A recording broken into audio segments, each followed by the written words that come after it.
यार अपन खेले तो बेकार थे, सही बताऊं। लेकिन गेम अगर आप न्यूट्रल पर्सपेक्टिव से बात करें, बॉक्स ऑफिस के बात हिसाब से बात करोगे तो भाई आराम से बहुत ही ज़्यादा एंटरटेनिंग मैच था।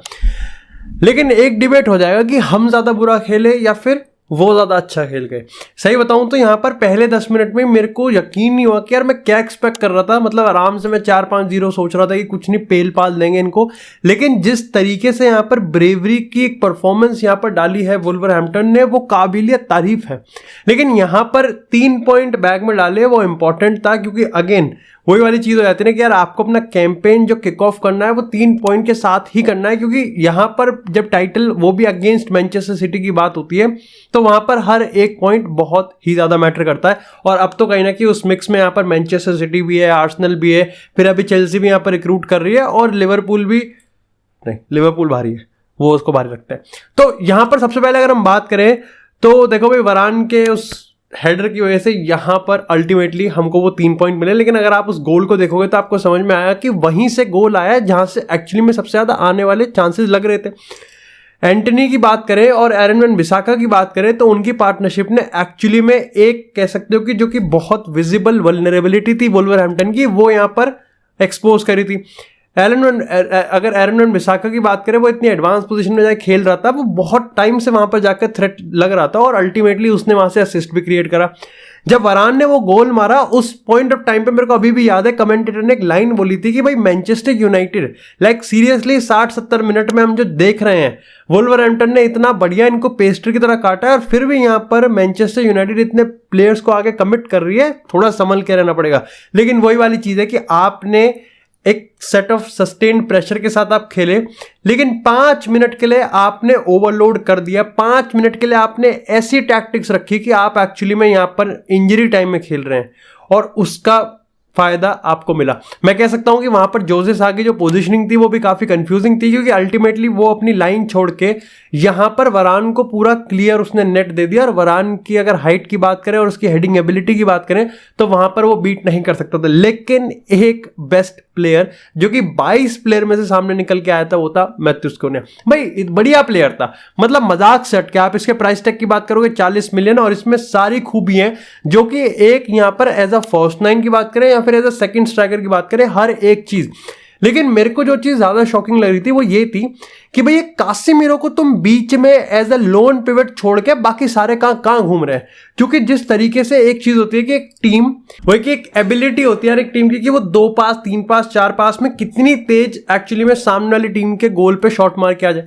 लेकिन यहां पर जो हम बहुत ज्यादा बार देख रहे थे वो होते कि यहां पर मैथ्यूस कुन्या की बात करें या फिर उनके मिडफील्डर की बात करें, वो इतने प्यार से मतलब 30-40 मीटर एक रन बना रहे हैं। एक प्रोग्रेसिव रनिंग वाली जो बात होती है ना कि भाई ऐसा लगता है कि साला सोलो गोली मार के चले जाएगा। और ये आपको बताता है कि वुल्वरहैम्पटन के पास जो टेक्निकल क्वालिटीज हैं वो इतनी तो काफी ज्यादा सही है कि वो रेलीगेशन से भी हट जाएंगे। और क्या पता यहाँ पर अगर वो एक आधी साइनिंग कर लेते ना, अगर एक प्रॉपर स्ट्राइकर, या फिर ये अपने एक्सजी को यहाँ पर रियलाइज कर पाए तो शायद से टॉप 10 की रेस में भी आते हुए दिख सकते हैं।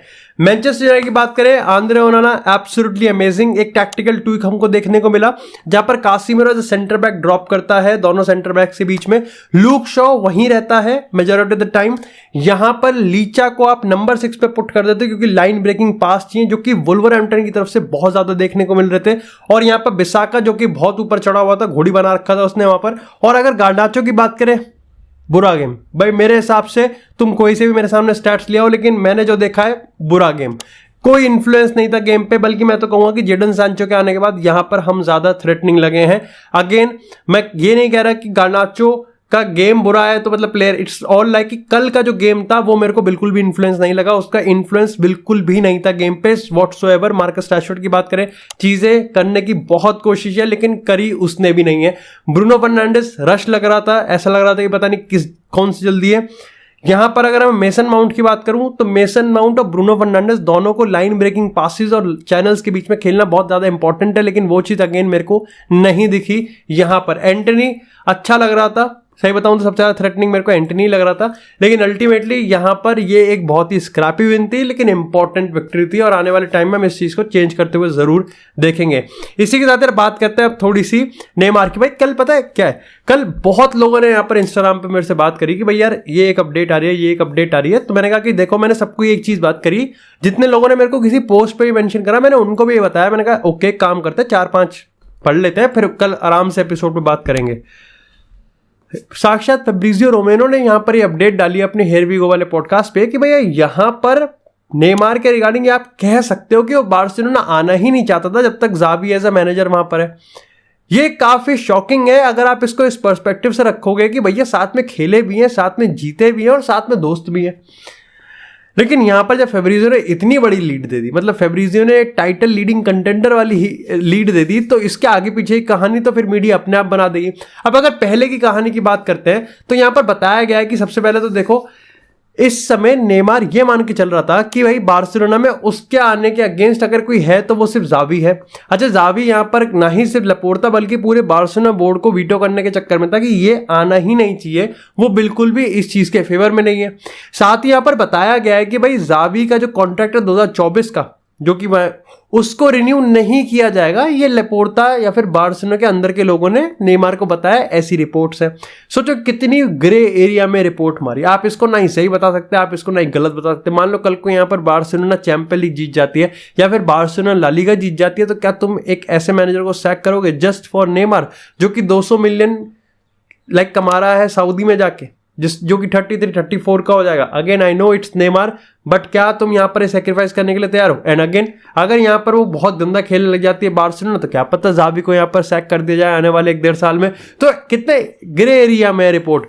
साथ ही यहाँ पर बताया गया है कि भाई यहाँ पर जो इस समय फाइनेंशियल बैकिंग थी, कोई बैक करने के लिए तैयार नहीं था कि अपने क्लब को कि वो नेमार को साइनिंग करे। अल्टीमेटली जो एक ऑप्शन बचा था वो यहाँ पर सऊदी का ही था, एंड विद इन आधे घंटे 2 घंटे के अंदर यहाँ पर जो अल हिलाल को ऑफर आया था वो भी एक्सेप्ट पीएसजी ने कर लिया। सेम एम्बापे वाली स्टोरी थी। तो भाई यहाँ पर इंटरेस्टिंग तो है यहाँ पर कि भाई किस तरीके से चीज़ें यहाँ पर हुई है नेमार और ज़ावी के रिगार्डिंग। वही वाली बात है कि लुइस एनरिके ने कह दिया नेमार को कि मेरे को प्लान्स में नहीं चाहिए, ज़ावी ने कह दिया कि भाई मेरे को प्लान्स में नहीं चाहिए, किसी और यूरोपियन क्लब ने आया नहीं। तो अल्टीमेटली आपको समझना पड़ेगा कि नेमार का ऐसा कौन सा वो नेगेटिव ऑरा है जो कि क्लब्स को इस समय मना कर रहा है, और ये आपको सोचने पर बहुत ज़्यादा मजबूर करता है। बट अल्टीमेटली अगर अल हिलाल की बात करें, मेडिकल यहाँ पर ऑलमोस्ट शेड्यूल्ड है, यहाँ पर कल प्रेजेंटेशन भी हो जाएगी और शायद से आने वाले वीकेंड पे जो गेम है अल हिलाल के उसमें वो हमको मेंशन होते हुए भी दिखेंगे। साथ ही यहां पर बात करें अगर किलियन एम्बापे की, फैन तो मर गया मेरा। अगर मैं क्रिएटर के पर्सपेक्टिव से बात करूं, सही बताऊं तो यहां पर अब ये रिपोर्ट निकल के आई है कि भाई ऐसा कोई कॉन्ट्रैक्ट रिन्यूअल की जो बात थी वो नेगोशिएशन नहीं हुई है, बल्कि उल्टा यहां पर हुआ है। जो एम्बापे का स्टेटमेंट है या फिर जो एम्बापे का डिसीजन है वो टस से मस नहीं हुआ है, बल्कि यहां पर अब जो बात बताई जा रही है वो ये है कि भाई अपना लॉयल्टी बोनस शायद से भाई ने दे दिया है जस्ट बिकॉज कि उसको ये वाला सीजन पीएसजी में खेलना है। मेरे यहाँ पर 2 ही सवाल है इसके रिगार्डिंग। सिंपल सी बात है भैया, ऐसा है कि 2024 में ये हमको चूतिया बनाते रहेंगे। मेरे को तो इतना बता दो कि क्या रियल मैड्रिड 2024 में जाने वाली है? आंसर है यस, रियल मैड्रिड जाने वाली है।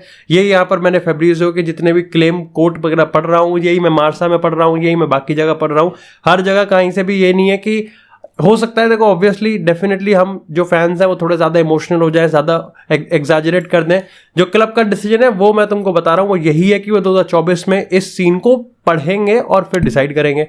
विच ultimately brings me to the first question. Simple सा पॉइंट है भैया, आप यहाँ पर 2024 में फिर बैट करने के लिए तैयार हो? यहाँ पर 2023 आपने खराब कर दिया, 2024 भी आप खराब कर दोगे। 2 सीजन आपके निकल लेंगे, कार्लो एंसेलोटी चला जाएगा, नया मैनेजर को आपका आता पता नहीं, और आप अभी भी एम्बापे और पीएसजी के इस यहाँ पर गुलफाम कली वाले डांस पे अभी भी आपकी नजरें टिकी हुई हैं। दूसरा सवाल मेरा सिंपल सा ये है कि भाई यहाँ पर तूने अपना लॉयल्टी बोनस 40-50 मिलियन यहाँ पर गिव अप अगर कर रहा है for being in the squad for upcoming season PSG में, ऐसा क्या है? कांटे लग रहे हैं क्या? नाभि में बाल आ रहे हैं ज्यादा रियल मैड्रिड के कि भाई तू इस सीजन कैसे नहीं जा सकता? अरे बोल रियल मैड्रिड को कि भाई मेरे लिए बिड करो एंड आई विल। या तो ये होता कि पीएसजी बिल्कुल ही पागल है कि हमको इस सीजन खिलाने के, वो तो तेरे को बाहर बिठाने के लिए तैयार थे। ये क्या तैयार हो रहा है ऐसा कि मेरे को पीएसजी में ये वाला सीजन खेलना ही खेलना है? अब तो कंफर्म ही मेरे को बिल्कुल सेंस नहीं बनता कि यहाँ पर अगर ये अपना लॉयल्टी बोनस गिव अप कर रहा है, क्योंकि 40 मिलियन जो ऑलरेडी लॉयल्टी बोनस था वो ले लिया है, बाकी का 40 मिलियन गिव अप कर दिया है, तो फाइनेंशियल टर्म्स पे तो कुछ बचा ही नहीं। बस एक कॉन्ट्रैक्ट बचा है, वो तो रियल मैड्रिड भी दे देगी या फिर रियल मैड्रिड 2 पेटीज पे जिंदा रखेगी तुझे। I don't know. खैर इसी के साथ यार बात करते हैं थोड़ी सी लिवरपूल की बेइज्जती की।